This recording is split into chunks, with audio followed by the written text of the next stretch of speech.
سمعت عن الحباية الحمراء؟ دي حركة ذكورية انتشرت مؤخرا على السوشيال ميديا ضد الستات. شايفين العالم كله منحاز ضد الستات ولازم اننا كرجاله نفوق كده، زي نيو في فيلم ماتريكس لما خد حباية حمراء خلته يشوف الحقيقة. ايه هي بقى الحقيقة من وجهة نظرهم؟ الناس دي شايفين الحب مجرد وهم، والستات كائن نفعي بيحتقر الراجل الطيب وبيحترم الذكر الالفا اللي بيشكمها كده ويفرض شروطه، فلازم الراجل بقى يتعامل معاها على هذا الاساس، لانك لو تساهلت معاها هتدوسك، اما لو خليتها بقى في حالة عدم يقين كده هتتعلق بيك اكتر، على اساس يعني حب البت تسيبك سيب البت تحبك. والراجل عندهم يا اما يبقى الفا يا اما يبقى بيتا او سمب ملوش لازمه. وبعيدا بقى عن الصوابيه السياسيه، هل الكلام ده صحيح علميا؟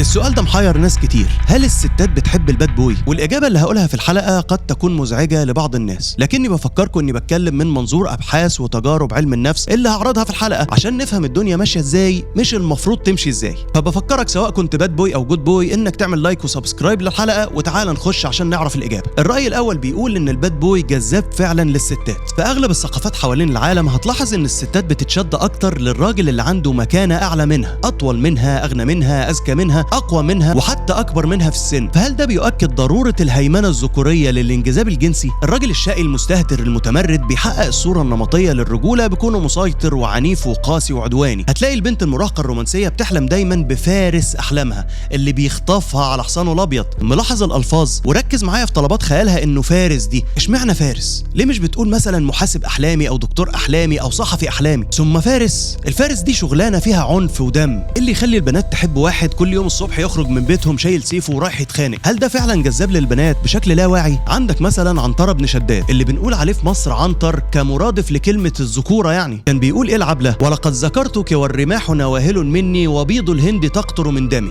يعني ايه الكلام ده؟ بالبلدي كان بيقول لها افتكرتك يا بت والرماح قاعدة بتغز فيا ودمي سايح على السيوف كده قاعد بينقط قدامي. ايه الرومانسية في المنظر ده؟ ده مش عنتر، ده ابراهيم الابيض. ميكس الراجل الشديد القاسي الجامد قوي ده نموذج جذاب فعلا لبعض الستات، لدرجة ان السفاحين المشهورين في امريكا دايما كان بيجي لهم جوابات غرامية، مثلا زي السفاح ريتشارد راميريز اللي أدين ب11 اعتداء جنسي و19 سطو مسلح و30 جريمة تودي حبل المشنقة. ايه السي في ده؟ ورغم كل كده معجبات كتير كانوا مغرمين بيه وبيبعتوا له جوابات، لدرجة ان واحدة منهم اتجوزته وهو في السجن. ودي ظاهرة نفسية معروفة واسمها الانجذاب للمجرمين العنيفين، هايبريستوفيليا. لكن هل معنى كده اننا لازم نبقى قتالين قتلة عشان نعجب الستات؟ في تفسير بيقول ان اكتر ستات بتنجذب للنوع ده من الرجاله هم اللي عندهم اضطراب الشخصيه النرجسيه. اشمعنى؟ لانهم بيكونوا شايفين الذوق ومراعاه شعور الاخرين من علامات الضعف. طب ده الستات التوكسيك.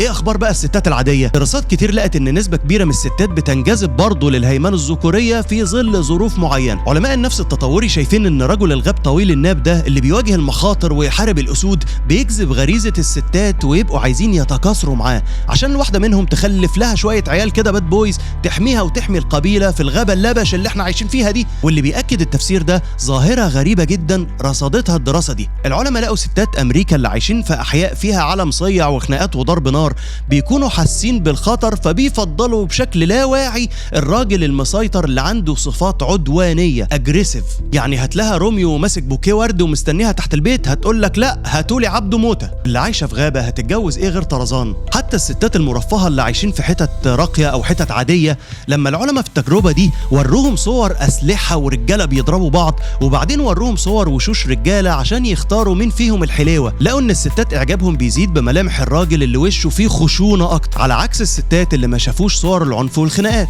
وعلى فكره مش بنتكلم بس عن الخطر المادي او خناقات الشوارع، لكن برضو عن الخطر المعنوي زي انعدام الامان المالي مثلا. الستات اللي عايشين في بلاد فيها درجه عاليه من عدم المساواه في الدخل بينجذبوا غريزيا برضو لوشوش الرجاله الخشنه حسب الدراسات دي، وكاننا لسه عايشين في الغابه وهيعرف ينزل يتخانق لها ويجيب لها موارد اكتر. شايف الغريزه شغاله ازاي؟ والكلام ده كله بياخدنا للسؤال المهم، هل كل الستات بتحب الباد بوي اللي بيكسر عينها بقوته وهيمنته ويتحكم فيها زي ما بتوع الحبايه الحمراء بيقولوا؟ الاجابه هنشوفها في النقطه الجايه. الراي الثاني بيقول ان الستات بتحب الرجل المتفوق وان التفوق نفسه هو اللي جذاب. يعني ايه الكلام ده؟ وجهه النظر دي بتقول ان الستات بتنجذب للراجل المتفوق، تفوق مش بس مادي او عضلي لكن ايضا معرفي نفسي او سلوكي او اخلاقي، حسب تعريفها هي لفكره التفوق. كل ست اولوياتها غير التانيه حسب بيئتها وثقافتها وتربيتها وطريقه تفكيرها. يعني مثلا العلماء في الدراسه دي لما شافوا ازاي الستات بتقيم الراجل من طريقه تعامله مع الرجاله اللي زيه، لقوهم بينجذبوا اكتر للراجل اللي زمايله بيحترموه عشان مهاراته وقدراته وانجازاته. يعني لما تخليك سالك مش بس زمايلك هيحبوك، ممكن واحده من زميلاتك تحبك كمان.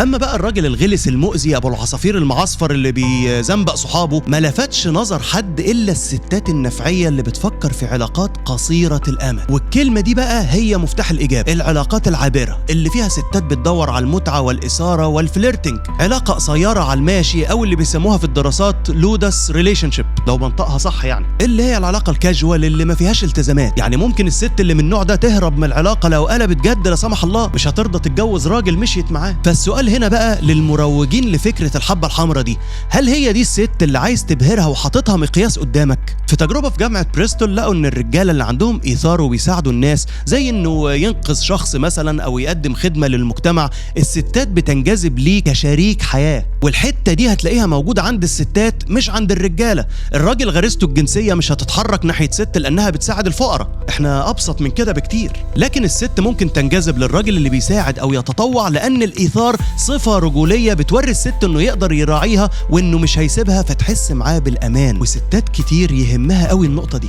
ديفيد باس اللي هو اشهر علماء النفس التطوري، في دراسته الشهيره اللي اتعملت في 37 ثقافه حوالين العالم، رتب اكتر الصفات اللي الست بتنجذب لها في الراجل. عارفين طلعوا ايه؟ انه يبقى شخص يعتمد عليه ومستقر وناضج عاطفيا وروحه حلوه وطباعه لطيفه. يعني الست عندها برضه رادار اخلاقي، مش زي ما جماعه الحبايه الحمراء دول بيقولوا على الست نفعيه وبتحتقر الحب. طبعا برضه عشان ما نختزلش الامور لازم نقول ان الغريزه الانثويه معقده لدرجه انها حيرت فرويد نفسه وقال فيها مقولته الشهيره: هي الستات عايزه مننا ايه يا كابتن مدحت؟